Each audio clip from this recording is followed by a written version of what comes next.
ഏതൊരാളാണെങ്കിലും ഒരു സ്ത്രീയെ 5 തവണ ബലാത്സംഗം ചെയ്യാൻ പറ്റുമോ? ഞാനൊരു സ്ത്രീയാണ്, 1 തവണ ബലാത്സംഗം ചെയ്യാം, ബാക്കി 4 തവണയും ബലാത്സംഗം ചെയ്യാൻ പറ്റില്ല. ആരാ പറഞ്ഞത്? തെറ്റല്ലേ? ഞാൻ വേണമെന്നല്ല, ഏത് പ്രശ്നമായാലും ഞാൻ അവരെ സപ്പോർട്ട് ചെയ്യും. അങ്ങനത്തെ ബലാത്സംഗം ഇല്ല.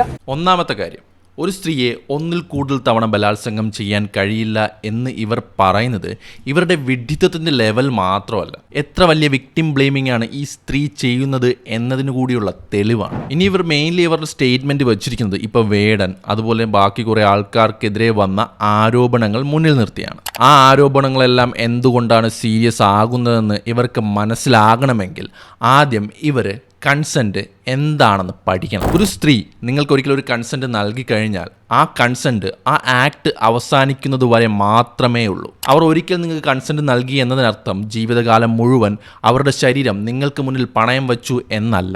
അതിപ്പോൾ നിങ്ങൾ വിവാഹം കഴിച്ച ഭാര്യയാണെങ്കിൽ പോലും അവരുടെ സമ്മതമില്ലാതെ അവരുടെ ദേഹത്ത് തൊടുകയാണെങ്കിൽ അത് മാരിറ്റൽ റേപ്പായിട്ട് തന്നെ കണക്കാക്കപ്പെടും. ഇനി വേടൻ അടക്കമുള്ള ആൾക്കാരുടെ മുകളിലുള്ള ആരോപണം എന്ന് പറയുന്നത് മാനിപ്പുലേറ്റഡ് കൺസെൻ്റ് ആണ്. ഇന്റർകോഴ്സ് നടക്കുന്നതിനായി വിവാഹ വാഗ്ദാനം നൽകുക അല്ലെങ്കിൽ മറ്റെന്തെങ്കിലും മാനിപ്പുലേഷൻസ് നടത്തുക എന്നതാണ് ഇതിലൂടെ അർത്ഥം വയ്ക്കുന്നത്. അവിടെ നിങ്ങൾക്ക് കൺസെൻറ്റ് ലഭിച്ചത് നിങ്ങൾ നടത്തിയ മാനിപ്പുലേഷനിലൂടെയാണ്. അങ്ങനെയുള്ള വാഗ്ദാനങ്ങൾ നൽകിയതിന് ശേഷം നിങ്ങൾ അവരെ ഒഴിവാക്കാൻ ശ്രമിച്ചാൽ അത് പീഡനത്തിൻ്റെ വകുപ്പിൽ തന്നെ വരും. ഇനി നിങ്ങൾ 5 തവണ അവരുമായി ലൈംഗിക ബന്ധത്തിൽ ഏർപ്പെടുകയും ഈ 5 തവണയും നിങ്ങൾ ഈ മാനിപ്പുലേറ്റഡ് കൺസെൻറ്റിലൂടെയാണ് അവരുടെ അനുവാദം മേടിച്ചതുമെങ്കിൽ നിങ്ങൾ അവരെ 5 തവണ പീഡിപ്പിച്ചതിന് തുല്യം തന്നെയാണ്. പിന്നെ അവർ പാടുന്നത് കാണാൻ ആളുകൾ വരുന്നു, അവരുടെ സിനിമ കാണാൻ ആളുകൾ വരുന്നു, അവർക്ക് സ്വീകാര്യത ലഭിക്കുന്നു.